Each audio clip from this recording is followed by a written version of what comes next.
پھر چند لمحے بعد بولا، چل یار، کسی پارک میں چل، کسی کھلی فضا میں چل، مجھے یہاں گھٹن محسوس ہو رہی ہے۔ لے چلتا ہوں، بس اتنا بتا سب ٹھیک ہے نا؟ چرن سنگھ کی حیرت ابھی تک کم نہیں ہوئی تھی۔ ہاں ہاں سب ٹھیک ہے، یہ کہتے ہوئے اسے احساس ہوا کہ وہ حد درجے جذباتی ہو چکا ہے۔ اس کے آخری الفاظ اس نے بڑے نرم انداز میں کہے تھے۔ چرن سنگھ اٹھا، اس نے فریج میں سے ٹن پیک سوڈا نکالا، پھر اس کی جانب بڑھ کر خود واش روم کی جانب چلا گیا۔ جسپال سنگھ اپنی ہی سوچوں سے گھبرا گیا تھا۔ نیا پیراگراف۔ مشرقی افق لہو رنگ ہو رہا تھا، سورج اپنی آب و تاب کے ساتھ ابھرنے کو تیار تھا۔ نیلگو روشنی میں تحد نگاہ پھیلا ہوا صحرا بڑا عجیب منظر پیش کر رہا تھا۔ ہر جانب عجیب طرح کا سناٹا تھا۔ صبح کی ہوا میں بلا کا ہمار تھا۔ ہم تینوں الگ الگ اونٹوں پر سوار تھے۔ ہم سے تھوڑا آگے سرمد ایک اونٹ پر تھا، وہ تیز سے چلتا چلا جا رہا تھا۔ ہم ایک اونچے ٹیلے کی اوٹ سے گھوم کر آئے تو سامنے تھوڑی سی پختہ جگہ تھی، جیسے پہاڑوں کے درمیان کوئی وادی سی ہو۔ اس میں چھوٹا سا تالاب تھا، شاید اونٹوں کو پانی کی مہک آ گئی تھی، وہ اس جانب چل پڑے۔ سرمد کھڑے اونٹ سے نیچے اتر آیا۔ میں نے اونٹ مٹانے کی کوشش کی، لیکن وہ پانی کی جانب بڑھنے لگا۔ جیسے ہی اس نے تالاب میں منہ ڈالا، میں بھی سرمد کی طرح اتر آیا۔ ظفرمند اور بابا سائی بھی ویسے ہی اتر آئے۔ یہاں سے بارڈر کوئی 10 کلومیٹر کے فاصلے پر رہ گیا ہے، سرمد نے میری طرف دیکھ کر بتایا۔ کیا اس وقت وہاں تک جانا ٹھیک رہے گا؟ میں نے اس سے پوچھا۔ یہاں پر بارڈر چوکی سے تھوڑا سا ادھر ادھر ہو کر جس وقت بھی اس جگہ کو پار کریں گے کوئی خطرہ نہیں۔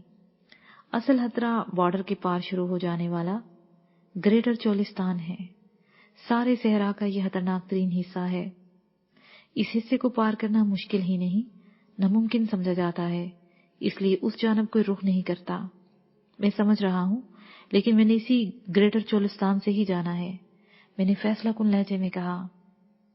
میں آپ کو یہاں اس مقصد کے لیے نہیں لے کر آیا کہ آپ نے یہاں سے بارڈر پار کرنا ہے، سرمد نے سنجیدگی سے کہا۔